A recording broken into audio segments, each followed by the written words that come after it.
첫 번째 주제 발표는 법무법인 율촌의 한수연 변호사님께서 어민과 해양 레저인 갈등 사례를 통해 본 상생 방안이라는 제목으로 발표를 준비해 주셨습니다. 한수연 변호사님 준비되셨습니까? 발표 시작해 주시죠. 예, 안녕하십니까. 법무법인 율촌의 한수연 변호사입니다. 먼저 2021년 경기국제보트쇼의 개최와 현대해양 창간 52주년 기념을 진심으로 축하드립니다. 저는 어민과 해양 레저인 갈등 사례를 통해 본 상생 방안에 대해서 특히 이제 어촌 개발 사업을 할 때 이런 갈등 사례를 해결하기 위한 상생 방안을 사전적으로 어떻게 반영을 할 것인가 이런 부분을 위주로 좀 설명을 드리겠습니다. 좀 법적인 부분이라서 재미가 없을 수 있는데 가능한 한 좀 간단하고 재밌게 한번 설명을 드려보겠습니다. 우선 목차를 보시겠습니다. 첫 번째 해양 레저 산업의 현황에 대해서 잠깐 설명을 드리고요. 두 번째로 이런 해양 레저 산업의 발달함에 따라서 생기는 이제 피해에 대해서 말씀을 드리겠습니다. 세 번째로 거점형 마리나 항만 개발 사업이라는 걸 통해서 이런 갈등 사례를 해결할 수 있는 실마리를 한번 찾아보고자 하고요. 이때 발생하는 전략적 환경 영향 평가 제도를 통해서 이걸 어떻게 해소할 수 있는지 한번 그 필요성에 대해서 살펴보겠습니다. 다섯 번째로 대규모 개발 사업 중에 이제 우수한 사례에 대해서 한번 설명을 드리고요. 마지막으로 어촌 개발 사업의 발전 방향 및 재현에 대해서 짧게 말씀드리도록 하겠습니다. 해양 레저 산업의 현황에 대해서 간단히 말씀드리겠는데요. 기존 해양 산업 관련한 이제 주요 통계를 보시면 전체 사업체 수에서는 해양 레저 산업이 한 25% 정도, 매출액에서는 한 13% 정도, 그리고 상용 근로자 수에 관해서는 한 20% 정도가 해양 레저 산업에 종사를 하고 있는 것으로 나와서 해양 산업과 관련해서 현재 해양 레저 산업에 차지하는 부분이 그렇게 적지 않다는 걸 알 수 있습니다.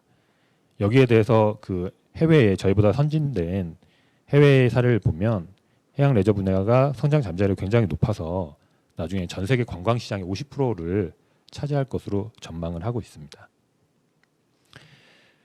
저희가 지금 하고 있는 어촌 관광 산업 개발 부분도 한번 살펴보시면 어촌 테마 마을 개발들이 요즘 많이 발생하고 있습니다.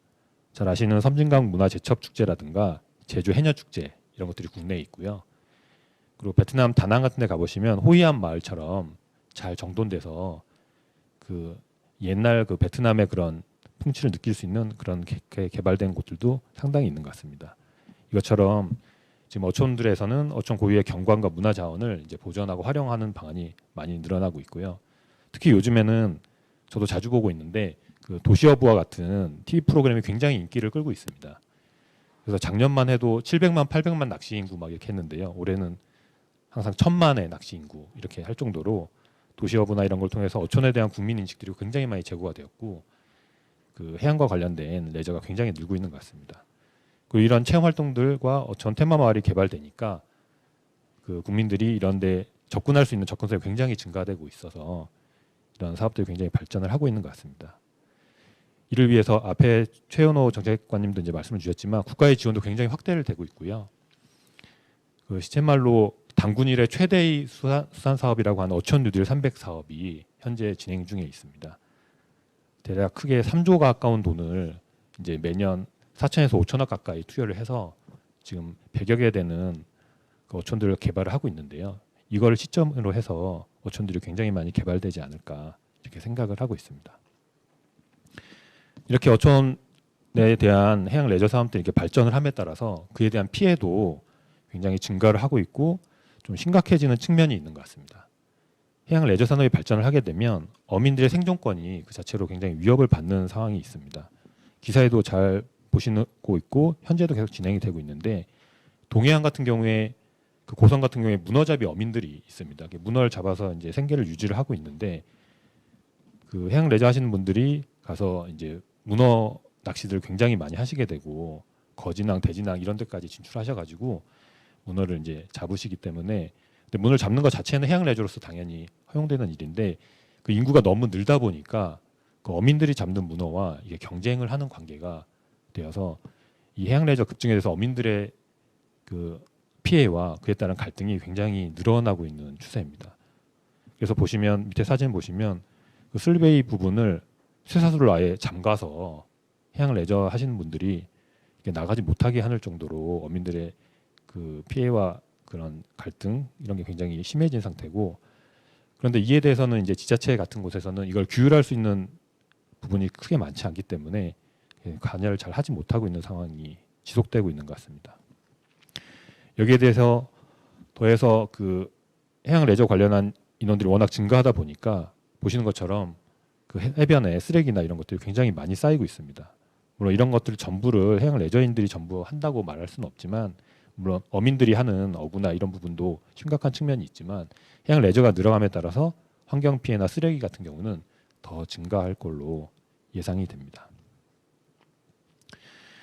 그리고 최근 또 심각해지고 있는 사항이 그 레저 인구가 이제 증가함에 따라서 선박 사고가 굉장히 늘고 있습니다. 그 뭐 낚시나 문어나 이런 걸 잡고 이런 측면, 경제적인 피해 측면뿐만 아니라 그 선박끼리 서로 부딪히거나 선박에 어민이 다치거나 또는 레저인이 다치는 사례가 굉장히 늘고 있는 상황입니다. 그래프를 보시면 그 어선 부분도 있지만 비어선 부분도 계속 증가를 하고 있어서 좀 점점 더 이런 사고가, 큰 사고도 좀 많이 늘어날 것 같고요. 그래서 해경에서는 이제 스킨스쿠버나 이런 것들의 불법 행위에 대해서 집중 단속을 하고 있는데, 해양 레저인들의 이런 뭐 행위뿐만 아니라 이에 대응하는 어민들의 행위도 점점 더 서로 간의 갈등이 심해짐에 따라서 점점 또 과격해지는 측면이 있는 것 같아서 이런 상황을 빨리 해결해야 되는 그런 상황이 아닐까 생각됩니다. 그래서 이렇게 해양 레저 산업이 발전함에 따라서 피해도 증가하고 있는데, 이걸 해소할 수 있는 법적인 어떤 해결책이 없을까, 이 부분에 대해서 제가 거점형 마리나 항만 개발 사업이란 걸 통해서 한번 설명을 드려보도록 하겠습니다. 거점형 마리나 항만이란 거는 그 해양 레저인들이 잘 가시는 이제 마리나 항들이 있는데, 그 중에 해양 레저를 위해서 특별히 거점을 잡아놓은 항들을 흔히 일컬어 거점형 마리나 항만이라고 합니다. 이런 걸 개발을 할 때 그 어떻게 해야 되는지 이런 부분을 처음부터 개발을 잘 하게 되면 이런 갈등이 줄어들지 않나, 이게 이제 제 발표의 핵심 내용인데요. 지금도 진행되고 있는 그 동백섬, 여러분 부산에 잘 아시는 동백섬 운촌의 마리나 개발이 이제 본격화되고 있습니다. 그 사진에 보시면 그 아파트와 그 동백섬 사이에 그 계류 시설 만들어서 요트 250척을 지금 이렇게 놓는다고 하는데요. 그 초기 시설에서는 매립을 굉장히 많이 해서 오직 그 해양 레저 용도로만 강하게 하는 마리나 항만 계획이 있었고, 그래서 이런 것과 관련해서 이제 갈등 사항들이 굉장히 많이 발생을 했었습니다. 이 사례를 가지고 한번 설명을 드려볼 텐데요. 좀 재미없는 부분이지만 그 마리나 항만의 조성 및 관리 등에 관한 법률, 우리가 흔히 말하는 마리나 항만법이란 게 있습니다. 그래서 마리나, 여러분들이 흔히 쓰시는, 지금 해양 레저인이 쓰시는 부분들이 다 마리나 항만들이고요. 이런 마리나 항만과 관련해서 마리나 산업단지 또는 마리나 항만 개발 사업이 이 법에 근거를 하게 됩니다. 그래서 이런 마리나 항만에 따른 개발 진행 과정을 한번 살펴보시면, 4조에서 보시면 해양수산부 장관이 10년마다 중앙항만정책심의회라는 걸 거쳐서 마리나 항만에 관한 기본 계획을 수립합니다. 이때 어디에다 마리나 항만을 하면 좋겠고 어떤 방향으로 하면 좋겠고 이런 것들을 10년마다 큰 틀을 짜게 되고요. 그러면 이 짜진 마리나 항만에 대한 기본 계획에 기초해서 해양수산부 장관이 그 기본 계획을 고시를 하게 됩니다. 그러고 나면 7조에서 보신 것처럼 이제 어디다 어떻게 하면 좋겠다, 어떤 모양을 하면 좋겠다, 이런 기초 조사를 실시를 해야 되는데, 이런 것들 기본 계획을 기초로 해서 그 제8조에 따라 보시면 그 해양수산부 장관하고 뭐 중앙행정기관장 이런 분들이 사업 계획을 이제 수립을 하게 됩니다. 진짜로 뭘 할 건지, 동백섬에 뭘 할 건지, 어디에 뭐 마리나 항만 할 건지. 앞서 말씀드린 것처럼 경기도에 지금 전곡항을 비롯해서 굉장히 많은 항구들이 잘 되고 있는데, 여기에 대응해서 뭐 경상도라든가 강원도라든가 이렇게 좀 거기에 걸맞는 큰 항만을 어떻게 만들 것인지 이런 것들을 사업 계획을 수립하게 됩니다. 그런데 법은 이런 걸 수립할 때 반드시 그 녹색으로 쳐 있는 부분인데요. 환경영향평가법에 따른 전략 환경영향평가서의 작성 및 협의를 하도록 의무를 규정하고 있습니다. 제가 말씀드린 부분은 이 환경영향평가라는 게 기존에 되게 부실하거나 또 형식적으로 이게 진행된 면이 굉장히 많았습니다. 그런데 이 부분을 좀 잘 살려서 하면 이런 갈등 상황들이 많이 줄어들지 않을까. 그래서 전략적 환경영향 평가의 필요성에 대해서 한번 설명을 드리겠습니다. 너무 이렇게 법률적인 부분이 계속 나와서 좀 재미가 없는데요. 좀 한번 보시면 그 환경영향평가법이라는 게 있습니다. 여러분들 잘 아시는 것처럼 큰 사업을 하게 되면 뭐 요즘 뉴스에도 많이 나오는 여러 가지 개발 사업들이 있지만 큰 사업과 관련해서는 그 경제적인 측면에서 예비적 타당성 검사라는 걸 하게 됩니다.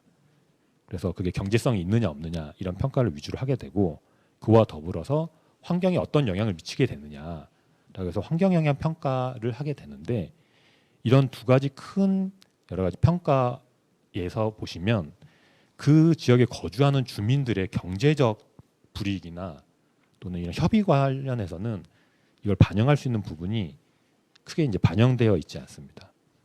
그래서 제가 말씀드리고 싶은 부분은 이런 전략적 환경영향 평가 부분에서 주민들의 피해 부분이 이제 좀 반영이 돼야 된다 이런 취지고요. 그래서 환경영향 평가법을 보시면 제1조 목적에서 녹색 부분 보시면 해당 계획과 사업이 환경에 미치는 영향을 미리 예측 평가하고 환경 보전 방안을 마련하도록 한다.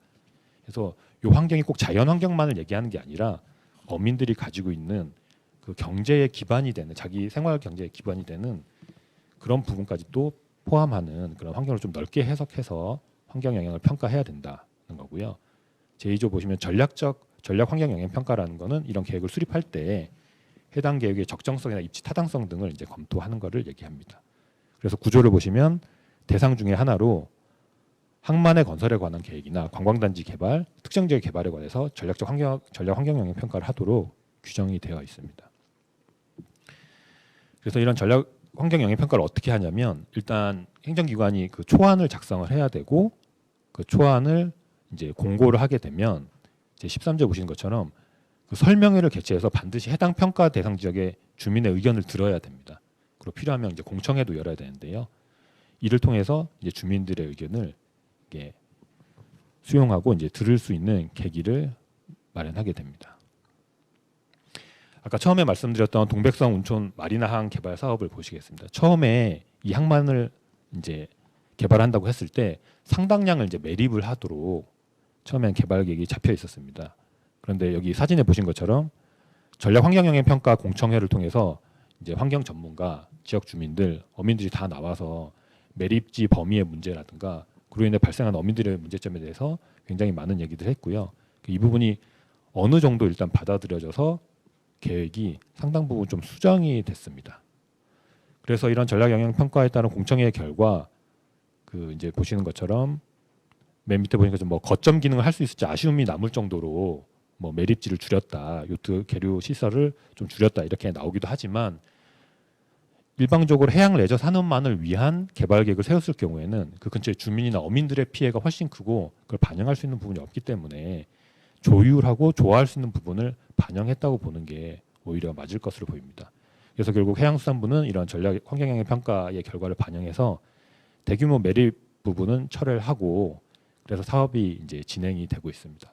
물론 이렇게 좀 철회가 됐다고 해서 모든 이제 이해관계가 다 소멸된 것은 아니고 여전히 지역 주민들, 어민들, 그리고 해운대구나 이런 데서의 반대도 현재도 있는 것으로 알고 있지만 결국 이런 전략 환경 영향 평가 공청회를 통해서 이해관계가 조정되고 그게 사업이 시행되기 전에 사전적으로 반영됨으로써 이런 사후에 발생하는 아까 보셨던 그 어민과 해양 레저인 간의 그 심각해지는 그런 갈등 상황들이 미리 좀 조율되고 이제 줄어들 수 있지 않나 이렇게 보입니다.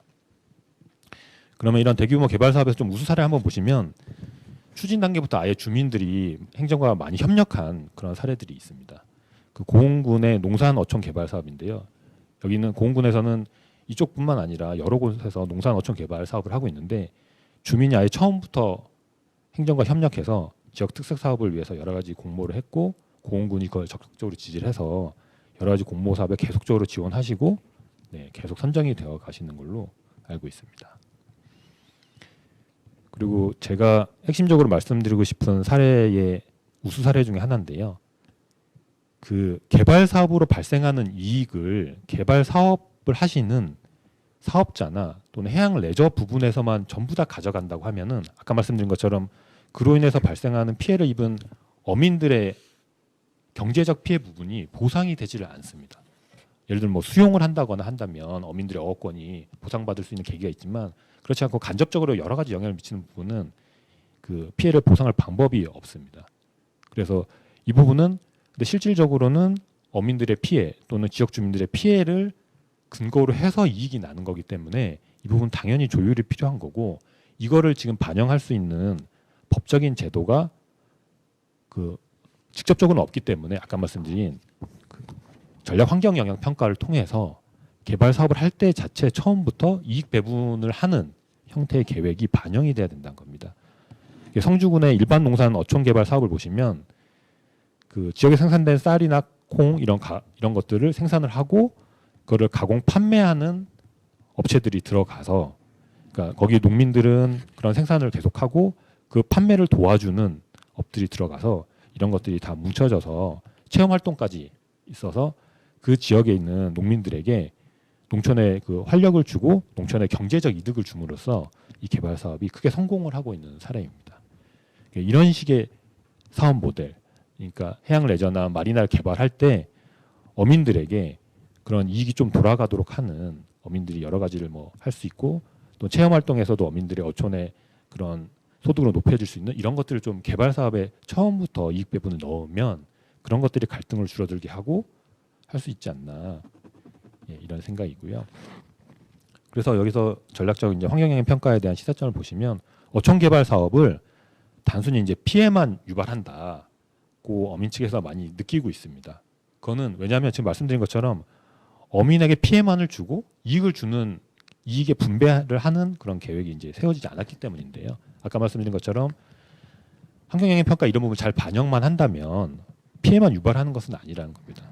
그래서 개발 사업에 따른 이익을 나눌 수 있기 때문에 그 보시는 것처럼 기초 생활 기반 시설을 확충한다거나 지역 경관을 개선하고 지역도 홍보하고 지역 역량 강화하고 지역 소득 증대도 할 수 있는 그런 식의 개발 사업이 가능합니다. 그래서 이거 이렇게 이제 마무리하면서 제가 그 발전 방향과 제안에 대해서 좀 말씀드리면 어촌 개발 사업으로과 어촌 지역 주민은 이제 상생을 할 수 있습니다. 네. 구체적인 실현 방안을 첫 번째 말씀드린 것처럼 그 환경영향 평가나 이런 공청회들을 통해서 경제 효과를 지역 주민도 함께 향유할 수 있도록 사업 계획서가 작성이 돼야 될 것 같고요. 다른 개발 사업들도 이런 식의 발전 과정을 거치고 있습니다. 그래서 앞으로 향후 이런 식의 사업 계획이 많이 발생할 걸로 보이고요. 두 번째는 그런 식의 사업 계획을 통해 설득을 한다면 지역 주민이나 어민들도 인식이 많이 개선될 걸로 보입니다. 그래서 소통도 되게 중요하고 세미나나 토론, 공청 이런 것도 계속적으로 하게 된다면 이런 갈등 사항이 많이 줄어들지 않을까 싶습니다. 여기 더해서 마지막으로 한 말씀만 드리면 근데 이게 말은 좀 쉬운데 어떤 식으로 이익을 분배할 거냐 그리고 좀 창의적인 대안 이런 걸 생각하는 것들은 그 어민이나 개발 사업자가 평소에 하지 않았던 것들이기 때문에 좀 쉽지 않아서 이런 거에 소통의 매개자 이제 자문단들이 있습니다. 이런 업무를 많이 하시는 그렇게 하시는 도움을 주시는 분들이 굉장히 많기 때문에 이런 자문단을 활용하면서 환경영향 평가와 사업 계획서를 이제 수립하신다면 갈등 사항이 좀 더 많이 줄어들 걸로 보입니다. 예, 이상으로 발표를 마치겠습니다. 감사합니다. 네, 발표 고맙습니다. 어업인들과 해양 레저인들이 상생 협약을 통해서 이익을 분배하고 일자리를 창출할 수 있다라는 방안, 변호사님의 해법 인상적이었는데요. 앞으로도 계속해서 해양 레저 산업에 대한 관심이 높아질 거라고 보여지는데 높아질수록 어민과의 갈등 또한 깊어질 수 있을 것 같습니다. 법적인 제도가 미비한 부분 조금 더 보완이 되었으면 하는 바람을 가져봅니다. 네. 좋은 발표 진행해 주신 한수연 변호사님 고맙습니다. 잠시 준비하는 시간 갖도록 하겠습니다.